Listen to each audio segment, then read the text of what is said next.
நம் வாழ்க்கை பயணத்தில் நம் கூட வருவது யார்?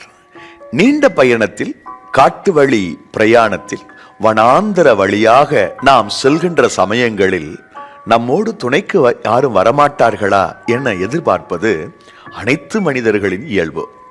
நமது வாழ்க்கை பயணத்திலும் பல சந்தர்ப்பங்களிலும் தனிமை உணர்வு நம்மை வாட்டி வதைப்பதும் உண்டு. அதுபோன்ற தருணங்களில் நான் உன்னோடு இருக்கிறேன், பயப்படாதே என ஒரு குரல் கேட்டால் எப்படி இருக்கும்? யானை பலம் வந்தது போல இருக்கும் அல்லவா? பல தூய்மையானவர்களின் வாழ்வில் இறைவன் அப்படி அவர்களோடு பேசிக் கொண்டிருக்கிறார். பக்தி குறைவுள்ளவர்களாய் இருந்தாலும் கூட ஏதாகிலும் ஒரு விதத்தில் இறைவன் மன துணிவை பெறும்படி நல் உணர்வை தருகிறார். சிலருக்கு ராக்கால சொப்பனங்களிலே தைரியம் தரும் உணர்வு கிடைத்து விடுகிறது. அப்படி ஒரு நிகழ்வு இதோ. ஒரு மனிதன் மிகப்பெரிய மனப்போராட்டத்தோடு வாழ்ந்தான். அவன் வேதனை சொல்லி முடியாததாயிருந்தது. அன்று கனவு ஒன்றை அவன் கண்டான். ஒரு கடற்கரை ஓரம் 2 மனிதர்கள் நடந்து செல்கின்ற காலடி தடம் தெரிந்தது. இந்த கனவை கண்டவன் விழித்துக் கொண்டான். இறைவன் பேசினார். உன் வேதனையான காலத்தில் நீ தனியாக இருக்கவில்லை. நீ கனவில் கண்ட முதல் காலடி தடம் உன்னுடையது, 2வது காலடி தடம் என்னுடையது.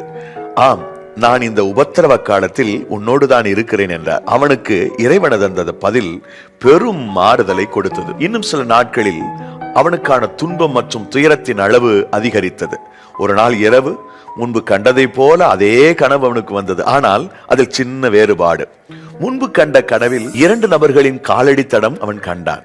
இந்த கனவிலோ ஒரே நபருடைய காலடி தடமே அவன் கனவில் தோன்றியது. விழித்துக் கொண்டான். இம்மனிதனின் கண்களில் கண்ணீர் மல்க, முன்பெல்லாம் என் கஷ்ட காலத்தில் என் கூடவே ஆண்டவரே நீர் வந்தீர். அதற்கு அடையாளமாக 2 காலடி தடத்தை என் கனவில் கண்டேன்.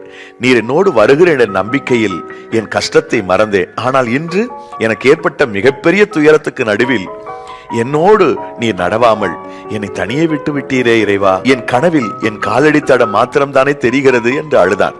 இறைவன் அவனோடு பேசினார். நீ நினைப்பது போல அந்த ஒரு காலடி தடம் உன்னுடையது அல்ல.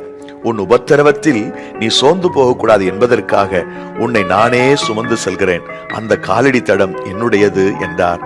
ஆனந்த கண்ணீர் வெடித்தான் அம்மனிதன். நண்பர்களே, எத்தனை துன்பம் துயரம் நம் வாழ்வில் நடந்தாலும் நாம் சோர்ந்து போக வேண்டாம். நம்மை தனிமையில் விட்டு விடாமல் நமக்கு வலுவூட்டுவார். ஆண்டவராகிய இயேசு கிறிஸ்துவின் மேல் நம்பிக்கையுள்ள ஒவ்வொருவரையும் பார்த்து அவர் சொல்வது இதுதான்: பயப்படாதே மகனே, மகளே, நான் உனக்கு துணை நிற்கிறேன். இயேசு கிறிஸ்துவின் அருள் பெற்று நலமுடன் வாழ நம் அனைவரையும் அந்த தெய்வம் உயர்த்துவாராக. God bless you.